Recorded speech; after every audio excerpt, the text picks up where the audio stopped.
En maíz existen enfermedades que son prácticamente invisibles hasta estadios fenológicos avanzados del cultivo. Ejemplos de estas enfermedades son el mal del río Cuarto y el achaparramiento del maíz.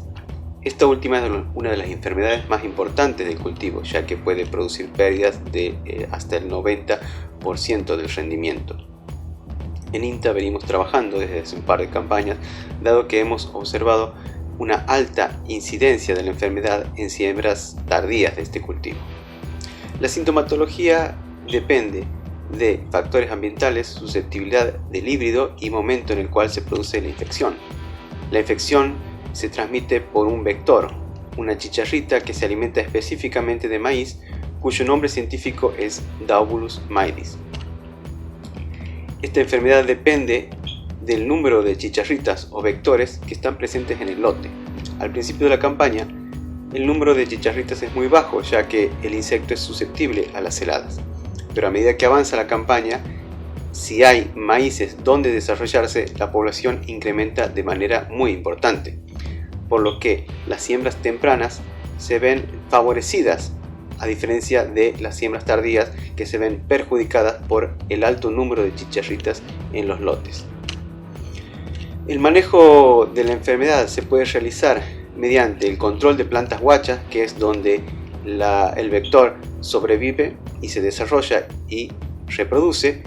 Por otro lado, se pueden usar tratamientos curasemillas, los cuales, además de proteger las plantas en los primeros estadios del cultivo, ayudan a mantener bajo el nivel poblacional del vector. Finalmente, sobre todo para fechas de siembra tardías, recomendamos la utilización de híbridos tolerantes. Entre estos, los que han demostrado mayor grado de tolerancia son los híbridos tropicales y tropicales por templado, a diferencia de los híbridos de genotipo templado, que son más susceptibles a este tipo de enfermedades. Si bien aquí estamos comparando el material susceptible, que es un templado, versus un tropical, el tropical, al tener una mayor altura de planta, magnifica la diferencia. Sin embargo, podemos ver que hay mucha variabilidad en la altura de plantas. Estas plantas están alrededor de 1,80 m a 1,50 m, algunas, por efecto de un fuerte acortamiento en el largo de entrenudos.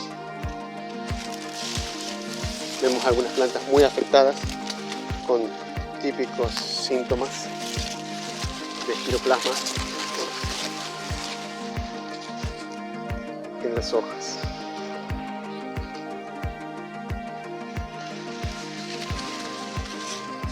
A diferencia del material resistente,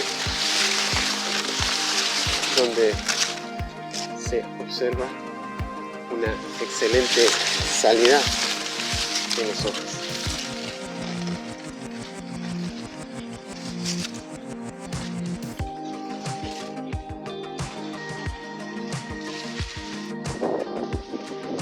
Aquí en este caso tenemos un material templado 7210, que presentaría una susceptibilidad más moderada en comparación a lo que es el material que mostramos recién, realmente muy susceptible, digamos.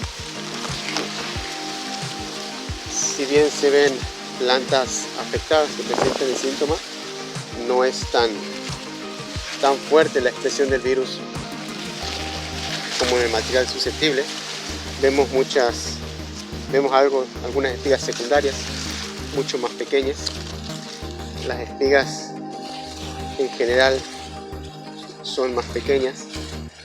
Vemos sintomatología en hojas.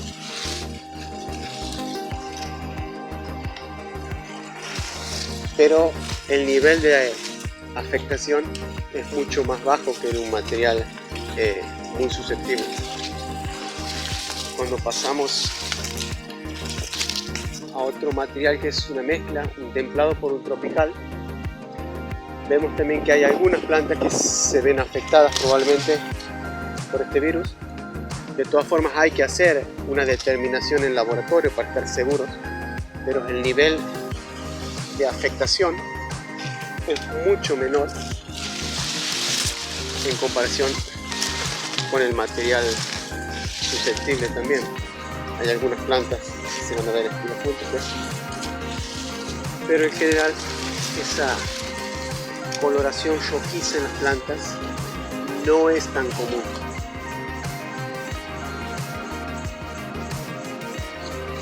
De todas formas se hará una evaluación del rendimiento y trataremos de evaluar la variabilidad entre plantas como indicador del efecto del virus en cada uno de los híbridos.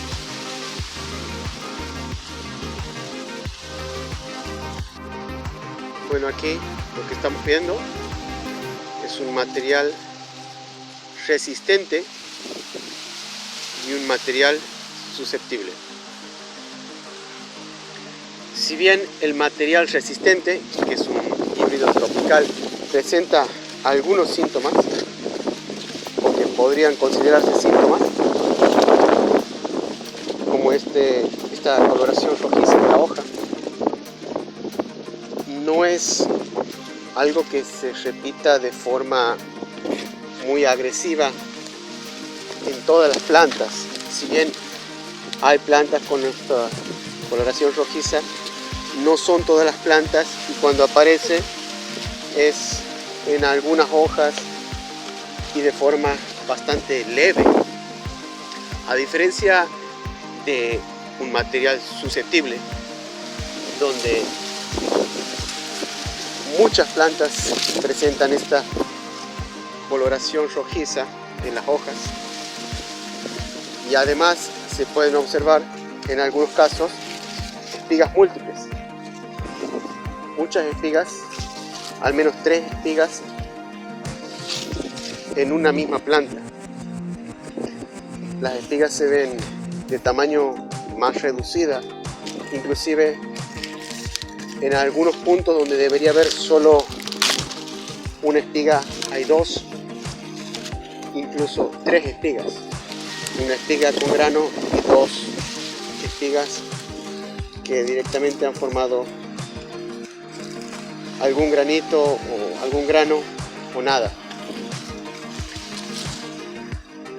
La tonalidad rojiza en las plantas se ve de forma muy marcada en varias hojas en una misma planta.